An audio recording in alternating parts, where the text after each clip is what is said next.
In the narrow streets of the city, where beauty was currency and attention was power, Lena walked unseen. Every morning, she passed reflective shop windows without looking at them. She already knew what they would show: an uneven face, a crooked smile, scars she never learned to hide. The world had reminded her often enough. Strangers stared too long, then looked away too quickly. Some whispered, others smirked. No man had ever stopped for her, not even by accident. Lena worked at a small flower shop tucked between a bakery and a closed-down cinema. The flowers loved her. Roses leaned into her hands as if they trusted her touch. Lilies bloomed brighter when she spoke softly to them. Customers came in, smiled politely, and avoided eye contact. When men entered the shop, they spoke to her like she wasn't a woman, just part of the furniture. "You're kind," they'd say. "Never beautiful, never desired." At lunchtime, Lena sat on a wooden stool outside the shop with a basket of leftover flowers.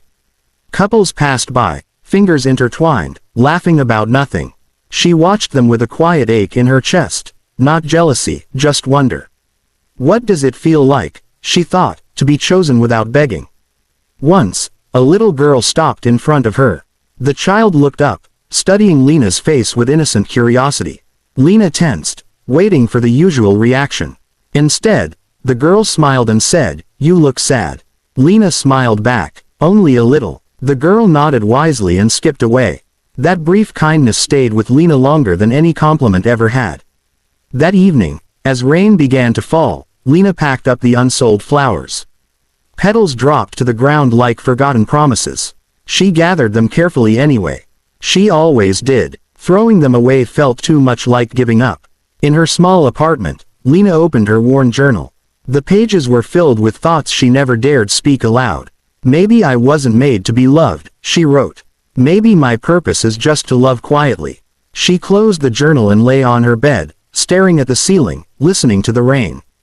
Outside, the city glowed with lights meant for beautiful people and happy endings. And somewhere beyond those lights, a fate was moving toward her, one that would challenge everything Lena believed about herself. She just didn't know it yet. From the top floor of the Blackwell Tower, Ethan Blackwell watched the city spread beneath him like a kingdom he no longer wanted. Glass walls reflected his image back at him: tailored suit, sharp jaw, eyes hollow with exhaustion. Billions sat in his accounts, yet his chest felt painfully empty. Only weeks earlier, he had been on one knee in this very office, a diamond ring trembling in his hand. Clara, the woman he loved, had looked at him with pity instead of joy. "I need someone who's present, Ethan," she had said softly. "Not someone who replaces love with money." She left the ring on the desk and walked out of his life forever. Since then, Ethan avoided boardrooms and charity galas. Every smile felt fake. Every compliment sounded rehearsed. Women still chased him. Models, influencers, socialites, but their eyes didn't look at him. They looked at his name, his power, his wallet. That night, unable to breathe inside his own empire, Ethan dismissed his driver and walked through the city alone. No security, no headlines, just a broken man in expensive shoes. Rain began to fall, blurring the neon lights. He passed luxury stores, busy cafes, laughing couples, and felt like an outsider in a world he owned. His phone buzzed with unread messages. He ignored them all. Then he saw her. She sat outside a small flower shop, holding a basket of tired, wilted flowers. Her clothes were simple, her posture tired but dignified. She wasn't crying. She wasn't asking for help. She was just there. Something about that stopped him. Ethan slowed his steps. In her face, he saw no expectation, no hunger for status. Only quiet acceptance, like someone who had already made peace with disappointment. It was a kind of sadness he recognized too well. A man passed by and sneered. Another laughed under his breath. Ethan felt a sudden, unfamiliar anger rise in his chest. He stepped closer. The girl looked up, startled. Their eyes met for a brief moment. She looked away first, as if she assumed he'd leave like everyone else. Ethan didn't. Without saying a word, he bought every flower in her basket. He placed a large bill in her trembling hand and walked away before she could thank him. But as he disappeared into the rain, one thought echoed louder than the storm. For the first time in months, I didn't feel alone. And though Ethan didn't know her name yet, he knew one thing with certainty. He would be back. Lena noticed him the next afternoon. The tall man in the dark coat stood across the street, pretending to look at his phone while his eyes kept drifting toward the flower shop. Her hands trembled slightly as she arranged roses in a glass vase.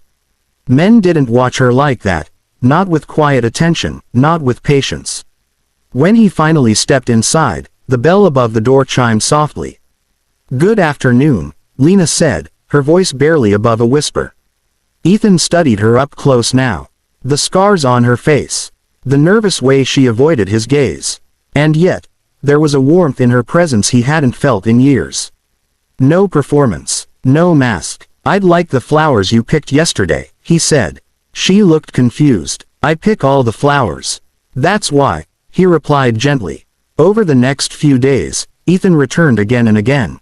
Sometimes he bought flowers. Sometimes he didn't. He just stood there, asking simple questions, about her work, her favorite seasons, which flowers survived the longest without water. No one had ever asked Lena such ordinary things before. Still, doubt crept into her heart. One evening, as she closed the shop, Lena finally spoke. "You don't have to pretend," she said quietly. "If this is a joke, I'd rather know." Ethan froze. "A joke," he repeated, shocked. She faced him at last, her eyes shining with pain. "Men don't come back for someone like me. They never do." The truth in her words hit him harder than any insult ever had. Ethan stepped closer, but not too close. "Lena," he said, speaking her name for the first time, "I didn't come here to fix you.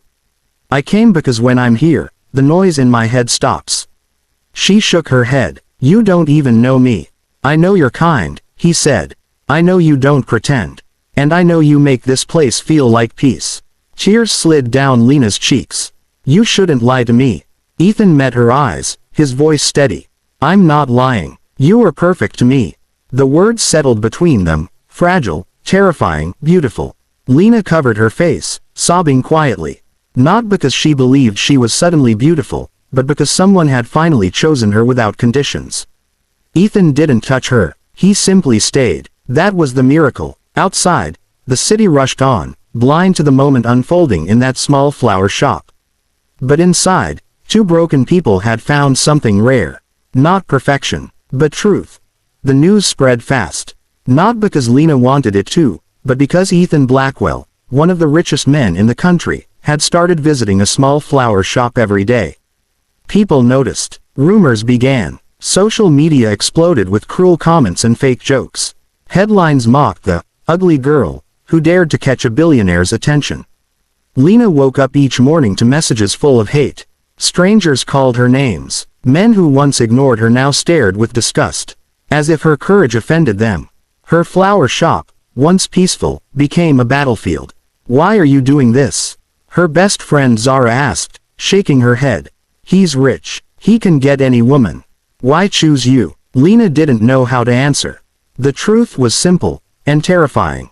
Because he made her feel seen. But the world didn't want to accept that. The world wanted her to be grateful for being chosen, as if she had no right to want love without humiliation. Then came the invitation. Ethan invited Lena to a charity gala at his tower. He promised it would be safe. He promised it would be private. But Lena knew the truth. This would become a spectacle. On the night of the gala, Lena stood in front of the mirror in her tiny apartment. She wore a simple dress, not a designer gown. She tried to ignore the voice in her head that said she didn't belong. Ethan arrived early, looking handsome and nervous. He took her hand and walked her into the grand hall, where chandeliers sparkled like stars. People stopped talking when they saw them. Some looked away with pity. Others stared like they were watching a circus. A woman in a designer dress approached Ethan, smiling sweetly. "You're making a mistake," she whispered, loud enough for Lena to hear. "You can do better." Ethan didn't respond. He simply held Lena's hand tighter. When they reached the center of the room, Ethan stepped forward and raised his glass. The crowd fell silent. "I don't care what you think," he said loudly, his voice calm but firm. "I care about the person standing beside me." All eyes turned to Lena. Ethan continued, "Lena is not a mistake. She is not a joke. She is the first person who loved me without needing anything from me. And I love her because she is real." The room erupted. Some clapped, most whispered, a few laughed. Lena's heart pounded. She wanted to run, but she looked at Ethan and saw something she hadn't expected: strength. In that moment, she realized that love isn't about beauty. It's about courage, and she had more courage than anyone in the room. Ethan pulled her close, and whispered, "You are perfect to me." Lena lifted her chin. She smiled. Not because she felt flawless, but because she finally understood her worth. And for the first time in her life, she didn't feel like the girl no one chose. She felt like the woman who chose herself.